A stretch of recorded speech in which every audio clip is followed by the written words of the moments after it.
More advanced warning that tonight on Twitch I am going to be continuing my save that I started on there earlier in the week. I'm going to be streaming from 9 o'clock, twitch.tv/LOLLUJO FM. I might even say all of my words correctly over there. Who knows, but it would be awesome to see some of you come over there and join me. Hello and welcome to part 10 of my Football Manager 2019 playthrough with Bayern Munich. I'm Kev, and coming up on today's episode, it could be glorious, it could be pathetic. We have the second leg of our Champions League semi-final against Juventus. We're 4-2 up from the first leg. If you haven't seen yesterday's episode, you should go back and watch it. And we've also got a title decider against Borussia Dortmund. We're currently 5 points clear of them at the top of the Bundesliga. We play them at home. There's only 2 games remaining. If we beat them, they're in second place. If we beat them, we win the league. If they beat us, we could probably still win the league. But it would be nice to wrap it. Imagine in the next 15-20 minutes we could book a Champions League final and win the league. That'd be all right. I'd like that. This is the team that we're putting out there to try and do that. And I'm taking a risk. Kev does tactics. And I don't know if it's a good idea or not. But equally, it just felt like such a bad idea going to Juventus and playing really attacking positive football when we know what their front four is like. Yes, we cancelled it out completely at home, but are we going to be able to do that again away from home? How likely is it Cristiano Ronaldo is going to have a 5.9 game again? So we're playing our counter-attacking system, the 4-4-1-1. It is easy to change. We can quite easily switch it into our normal system if it looks like it's not working. The same players work in the system. So it's not that that's the wrong one, that's how Park the Bus. It's not that we've had to change personnel massively. Swap those two over. It's not that we've changed personnel massively. It's just we're changing the system a little bit. And hopefully it'll just cancel them out. That's all we want to do. We just want to, if we go there and don't concede any goals, then we make the Champions League final. Easy peasy. So we've got Neuer in goal. A back four of Alaba, Hummels, Boateng and Kimmich, with Koeman, Thiago and Goretzka and Muller as our midfield and Rodriguez in behind Lewandowski. Let's submit the team because I'm nervous. I can't wait any longer. And they've gone back to their Ronaldo out on the left wing thing that they did. They started the last match like that but ended up playing him up front. Right, let's assertively say you deserve to be in the final. I expect to see you make it happen. I mean, that puts a lot of pressure on them, but you know what? They're good players. Let's pressure them. And it seems to have motivated some of them. It's not the most inspirational team talk I could have given, but I haven't overwhelmed them all with pressure. And I think based on how we played in the first leg and how we played against Real Madrid in the earlier rounds, we absolutely deserve to be in the final. We knocked Real Madrid out. Any team that knocks Real Madrid out of the Champions League, you could suggest that they deserve to be in the final. And if we manage to knock off this Juventus team as well, I don't care who we play in the final out of Man United and Valencia, the other semi-final. If we get there, we're winning it. Absolutely, we're winning it. Koeman crosses to Lewandowski. Goretzka picks it up on the edge of the area. It's across to James, who finds Lewandowski. And it would have been exciting if he'd have scored there, because how much would I enjoy cancelling out those away goals fairly on in this game? If we could imagine an early 2-goal lead, it would be remarkable. But Juventus have a corner, and this is where we need to watch and be careful, because we don't want another sloppy goal. Remember, one of the goals we gave away in the first leg was just a terrible miscommunication between Hummels and Neuer. And if that ends up costing us a place in the final, it would be a real shame. Goretzka across to Muller, who's playing very, very deep. Playing Muller as a defensive winger on the right-hand side of midfield is probably the biggest risk of this system, because he's a striker who we play out wide. He's certainly not a defensive winger, but we don't really have any wide midfield players. I don't want to bring Robben and Ribery back into the mix at this point.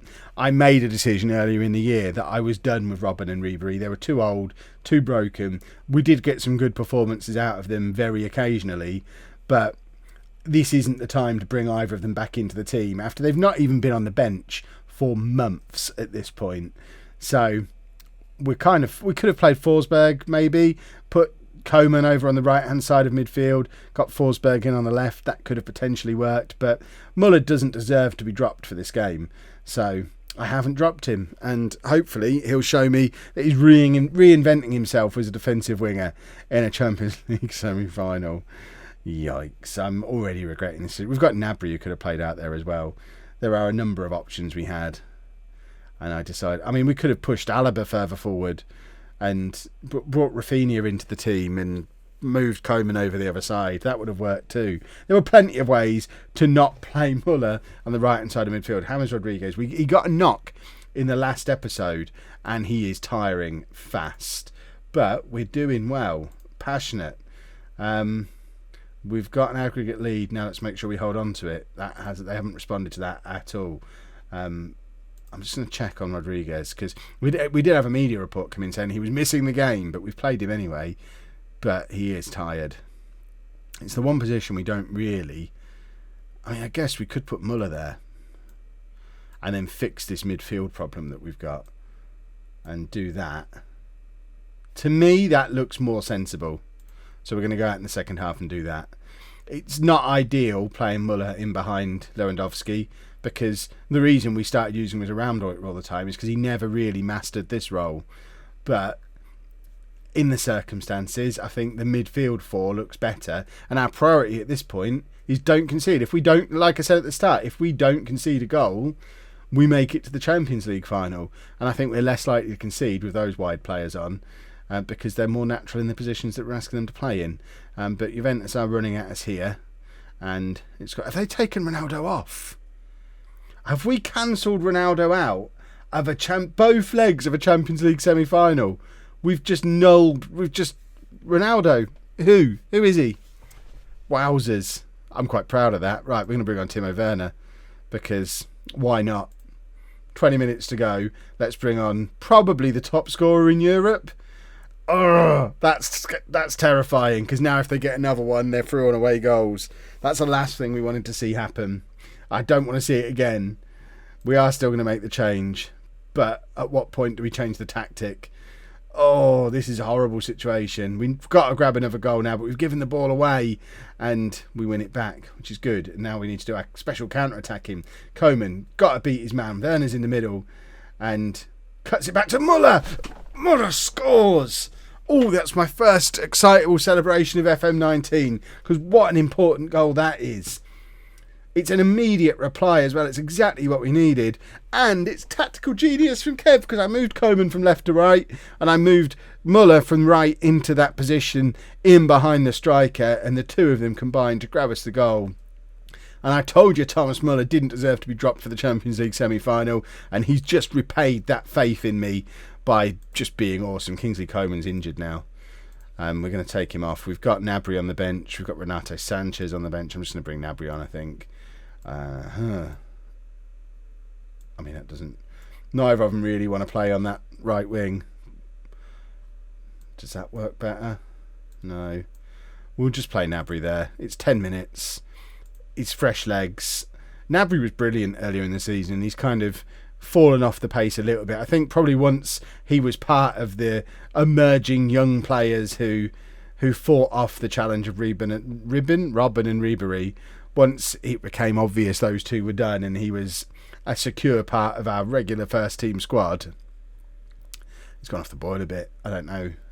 We might look to replace him, but we're not going to worry about transfers and whatnot today, because we are on the verge of booking our spot in the Champions League final, and there's no way they're getting 2 goals from here. Surely, with 13 seconds left, and they're not even attacking.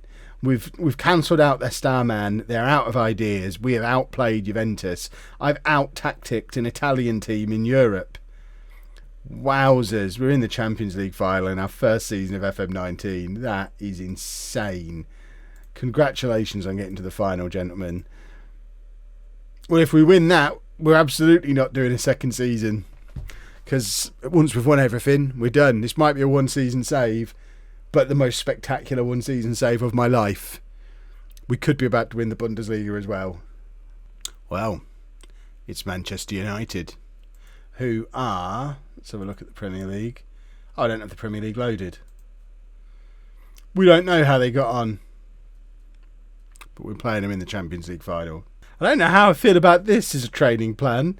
The Champions League final takes place a good 2 and a bit weeks after the end of the season. Our original schedule was obviously to be on rest the whole time because the season was over. The suggested new plan is that we will travel and do a match preview. We're not actually going to do any training, though, for 2 weeks before the Champions League final. That feels like a really, really bad idea. Ay, ay, ay. We'll figure that out, I think. That seems silly. It seems silly to me. Here we go then, the opportunity to win the Bundesliga at the first time of asking. We're at home against Dortmund. We've gone back to our gegenpress system and we've brought Forsberg into the team at the expense of Kingsley Coman, who've picked up a knock in that semi-final. Hold on, where is he? Let's track him down. So Kingsley Coman is going to be injured for another week or so, pulled hamstring. So Forsberg just slots into that left wing position. Easy peasy. No reason to make any other changes. It does mean Thiago's going to be on the bench. But you know what? Tolisso and Goretzka have been excellent in the league for us while Thiago's been suspended. So it feels wrong to not give him the opportunity to continue being excellent. Right. Team talk. Let's be passionate. We just gave them a passionate team meeting and they loved it. A win here will secure the title. I expect nothing less. They love it again. Let's get out there and get the win. Come on, boys and girls. Where's the league table? Oh, there it is. League table. I mean, we don't really need it. It is pretty simple. Unless Dortmund win, we win the league. If Dortmund win, there is still every chance we can go and win the league in the next game as long as we don't bottle that one. But anything other than a Dortmund win and we've won the league today. And obviously we want to win the league today. We want to win it at home. We want to win it against our nearest rivals as well because it sends a message. If we can have a nice big win here, or a win of any kind really, win the league by beating our big rivals, it's going to send a message to Manchester United that we've got their number as well when it comes into the Champions League final. I have fixed training, by the way. I've added a couple of balanced weeks to prepare us just to get us ready for that Champions League final. I did toy with the idea of having a complete rest week and then coming back for a week of balanced training just so that we come into it super fit, but decided in the end a full week of rest is probably a bad idea. Let's just do some normal training for a couple of weeks, really focus on that Champions League final and then go and win it, which of course is the goal. Tolisso plays it all the way back to Neuer, who of course, as normal, is going to run to the centre circle because that's how he rolls. He's that kind of keeper. Plays it to Muller, who's still buzzing from being the hero of midweek. And Goretzka's got it in midfield, finds Forsberg, who is trying to force his way into a regular starting spot. He's certainly started more games than Werner, which I imagine the Leipzig fans wouldn't have been expecting because Werner was absolutely their superstar. But that man is the reason why Werner doesn't start, because that's his 32nd goal of the season, puts us 1-0 up and absolutely in the driving seat for securing this first Bundesliga title. And potentially only if we have this as our only season. Leipzig, by the way, completely fell away after we took away their 2 star players. We're now 14 points clear of the team that they beat us once and almost beat us in the return game as well. They were absolutely a better team than us when we played them, and we just ripped their team apart by taking away their 2 stars. The 2 players who made our lives a misery when we tried to play against them both times. And we brought them in and sat them on our bench. And it took away one opponent. So perhaps we need to do the same thing to Dortmund, decide who their best players are and just rip them away from them and just really put ourselves in a dominant position for the Bundesliga. But we don't need to worry about any of that. If we go and beat Manchester United, we're going to end the series, because how do you carry on after a Champions League win? It's just, we'll probably win it again, is all you get from there. And especially because one of the real interesting things about being Bayern for me was that there were so many older players and we had to replace the old men. But really, we've done this without the old men anyway. There's Lewandowski, number 33. He's probably the only one now that you could potentially put in the old man category. But he's only, 30, 31? He's got a couple more seasons in him yet. And we've already got his replacement sat there on the bench as well. So where's the old men in the team now? We've replaced them all. We probably need to sign another defender or 2. We've got no cover really. Our entire back four, we've been very lucky and got to touch wood now because the Champions League final is coming. But our entire back four and goalkeeper have all stayed fit all season. I can't believe I'm saying that when we've got a Champions League final coming up tomorrow, because you're guaranteed a couple of injuries in that back 5 now. But they've all stayed fit all season, and I've not even really rotated it very much. Rafinha played a few games when Alaba was injured. Kimmich had a short injury as well. But the centre-backs and the goalkeeper have been completely ever-present. Right, passionately say, great opportunity. Nah, let's just do that one. Yeah, they're delighted again. This is good. I hope I'm not going to get them complacent by being passionate and telling them I'm delighted. One of the reasons I stopped doing team talks many years ago is that I was always afraid of what you did when you were 2-0 up, because it always seemed to break it. If you praised the team at 2-0 up, you'd give up the lead in the second half. If you didn't praise them, then they'd get a grump on and say, come on now, we're winning comfortably. And there just seemed to be no right answer when you were 2-0 up at half time. But that seemed to motivate them.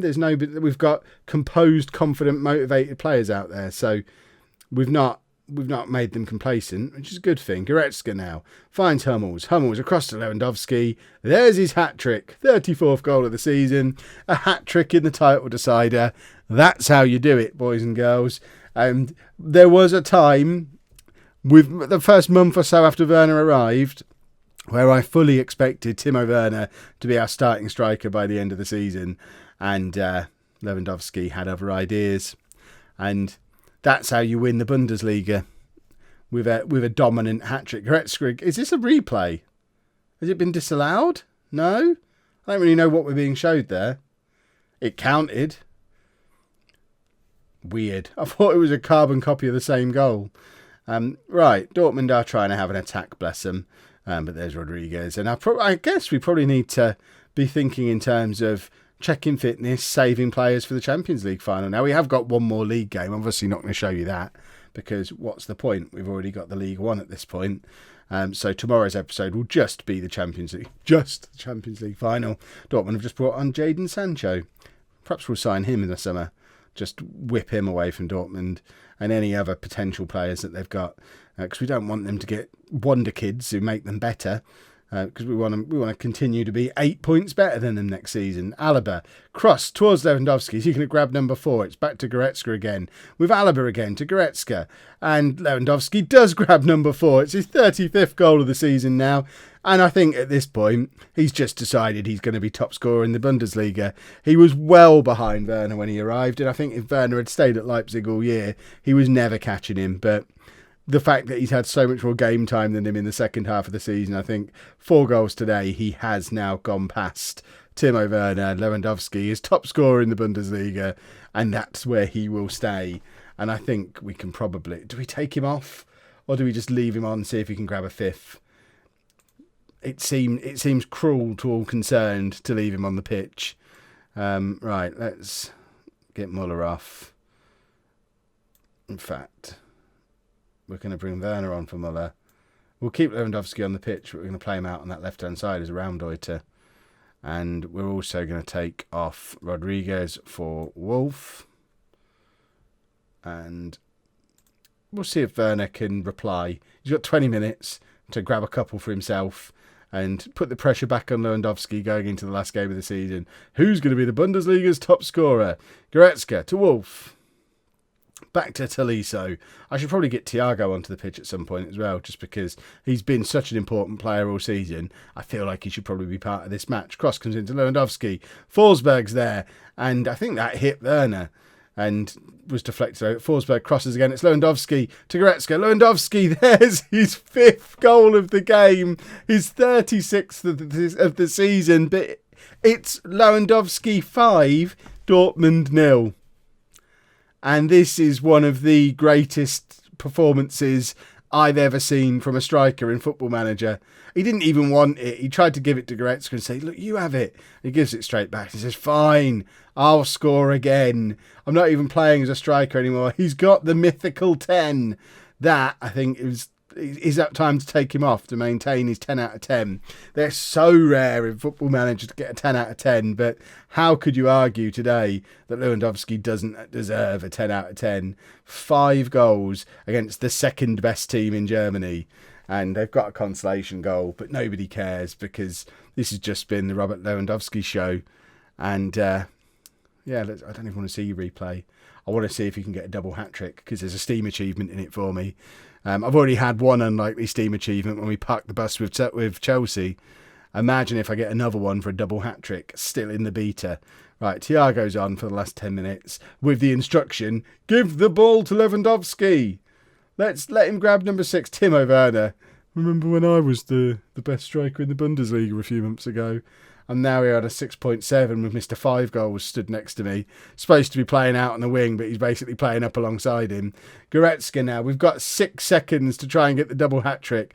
It's with Wolf. Goretzka's there. Werner, can he play Lewandowski in? He does. Can he grab number 6? It was so close. And that is the last kick of the game, I think. We've won 5-1. And we've won the league. Why are we not getting the celebration thing going on? Congratulations. These are the yeah, it was a thoroughly professional job. Do we not get the whole ticker tape deal for winning the Bundesliga? That feels like a bit of an anticlimax. So we have won it. We've done the double, the Bundesliga and the German Super Cup. And now we just have a Champions League final to go. Let's just have a look at the top scorer situation as well, just to see if there's any way back for Werner. He's gone ahead of him by 2 goals going into the last game. I'm so tempted to start Werner in the last match. I should probably start them both in the last game just to give them both the opportunity to try and get top scorer. But we've dominated everything. Kimmich, best average rating, followed by Tolisso, Goretzka. Thiago's up there for assists. Neuer for clean sheets. That's been a good first season in the Bundesliga. Like I say, I'm not going to show you the last game tomorrow. We're just going to go straight into that. You know what? I might just for the top scorer story, because that interests me. But tomorrow you are absolutely going to see our first Champions League final of FM19. If you've enjoyed that, please make sure you leave a nice big thumbs up on there for me. Subscribe to the channel for daily Football Manager videos. And thank you very much for watching.